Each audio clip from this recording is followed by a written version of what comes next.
Good morning students of class 9. After completing the first chapter of history, we are going to read the first chapter of civics, that is our constitution and its features. Okay? Our constitution and its features. So what is constitution and what are the features of our constitution? This we will discuss in this whole chapter. Okay, so let's begin with the topic constitution. So constitution is a set of rules by which a country is governed. Okay, constitution is a set of rules by which a country is governed. It means that constitution is the supreme law of the country. Supreme law of the country. Why we said this? Because all the executives, like the executive head of the country is called president. Yes. So not only president, prime ministers and other executives, they all are just bound to follow the rules and regulations of the constitution. Okay, they will act according to the rules of the constitution. And if these executives, even the president, prime minister, if such executives are breaking laws, they will also be punished by the constitution, by the rules of the constitution. Yes. So actually prime minister and presidents are not running directly the country. They are running the country, they are governing the country according to the established rules and principles of the constitution. Okay, they cannot do anything by just themselves. So that's why we can say that constitution is the supreme law of the country, by which the country is governed, and all the executives, all the common people have to follow, obey the rules of the constitution. Yes. Why constitution is made? The question arises here. Constitution is made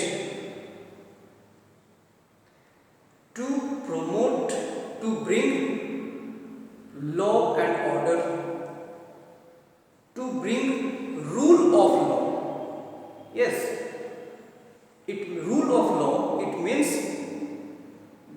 that everyone is equal in the eyes of rules.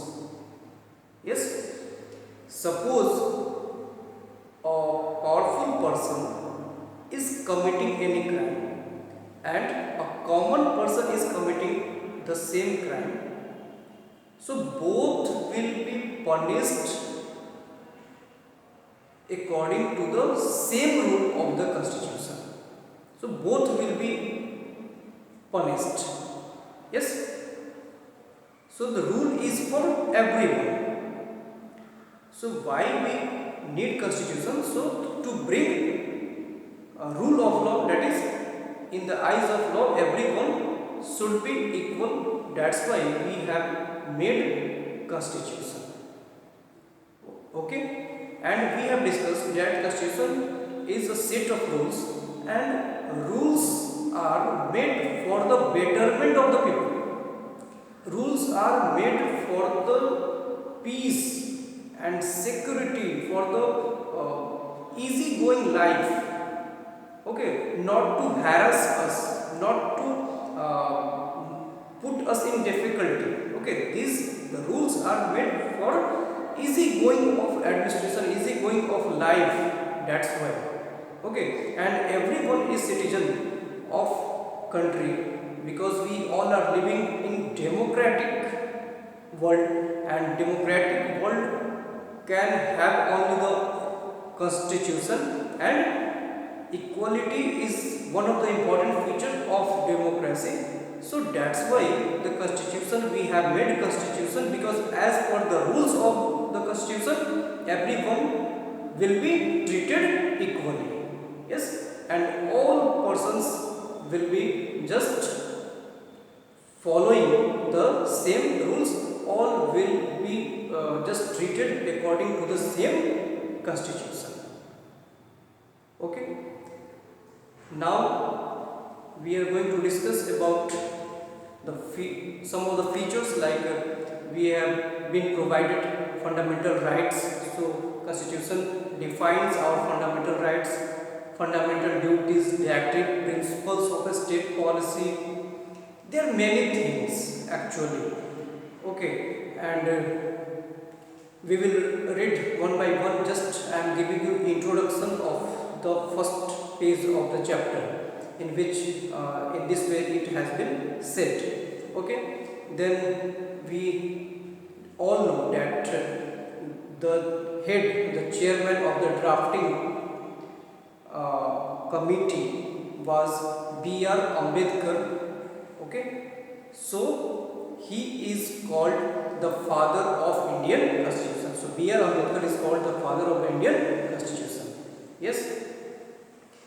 Then we are going to discuss a very important thing about the constitution, that constitution, it regulates the position and powers of the three organs of the government. It controls, it regulates the position and powers of the three organs of the government.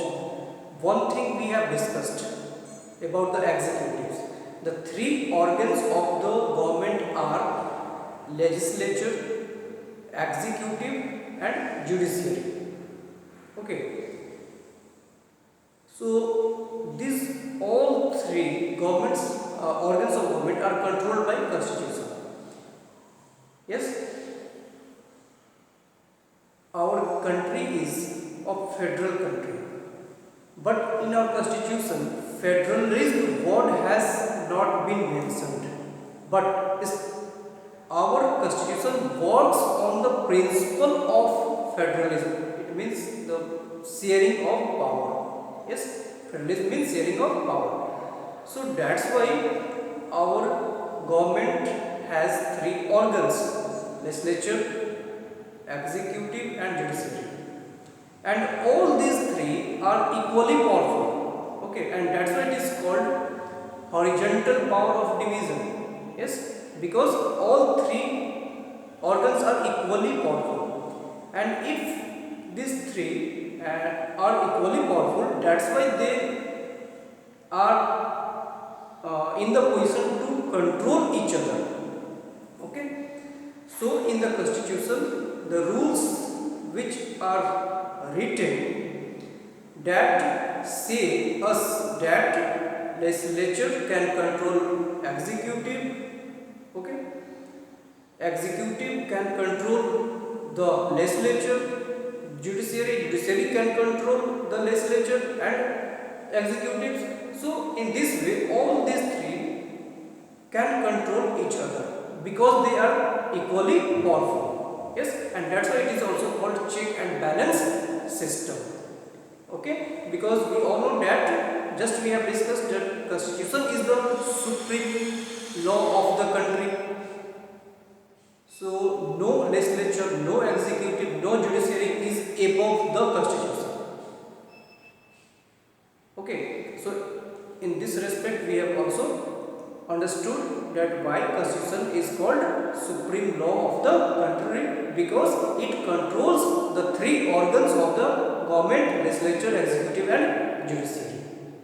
Okay, so that part we have discussed. We have just understood what is constitution and why it is called supreme law of the country. It has made to just bring equality, rule of law. Yes, and there are many features of our constitution that we will discuss.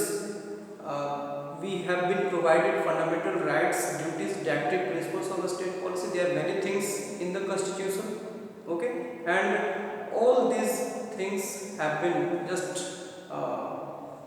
for us. Why? To keep a balance in the society, to maintain peace and order, for easy running of the governance and the life of the people. The rules have been just mentioned in the constitution. So this much we have just understood after the discussing of this topic. Okay, we have also discussed that constitution has laid down rules for legislature, the executive and judiciary, so that they could not just misuse their power. They are equally powerful, and they can just check each other. Yes, and we have discussed the father of the constitution is B.R. Ambedkar, who was the chairman of drafting committee. Yes, and when our constitution came into effect, Dr. Rajendra Prasad became the first president of our country. Okay, and C. Rajagopalachari, who was the first last Indian Governor General, and Dr. C. Rajagopalachari became the first and the last Indian Governor General of Free India. Okay, so it is very important. Yes, C. Rajagopalachari was the first and last Governor General of Free India. Yes. Now we are going to discuss about that when Constitution was adopted and when it came into effect. So our Constitution was adopted on 26 November 1949. So it is very important. Please learn it. On 26 November 1949 it was just adopted, and on 26 January 1950 our constitution came into effect. Okay, and when we adopted our constitution, our country became a sovereign, democratic and republic country.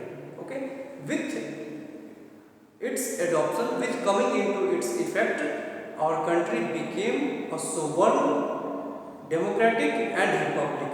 What is democratic? We all know that rule of people. Okay. What is sovereign? Sovereign means the authority to rule within the country. The whole authority of ours in India to rule, to manage all kinds of its internal and external affairs, that is called sovereignty. Okay, so no outsider can interfere in our internal and external matter. Only we people are responsible for this. So this is the meaning of sovereign. It is very important. Please learn it. And we became a republic. So our constitution says that the president is the head of the state, and we all know that in our country president is indirectly elected. Our president is indirectly elected. It means the head, if the head of the state, of the country actually is an elected person, either directly or indirectly, then the country is called a republic. Okay, so our country is a republic because we choose our president by indirect election, and the head of our country is president, so we are called a republic. Okay, Britain cannot be called a republic because the head of the Britain is a queen or king, that is a post, that is a hereditary post. There is no election for choosing the head of the Britain. Okay, so that's why that country is not called republic. What ours is called republic. Okay, so this much for today. In the next video we will discuss that why we have adopted 26 January, why on 26 January 1950 our constitution came into effect. What is the importance of the date? We will discuss in the further classes. So till then, thank you, goodbye.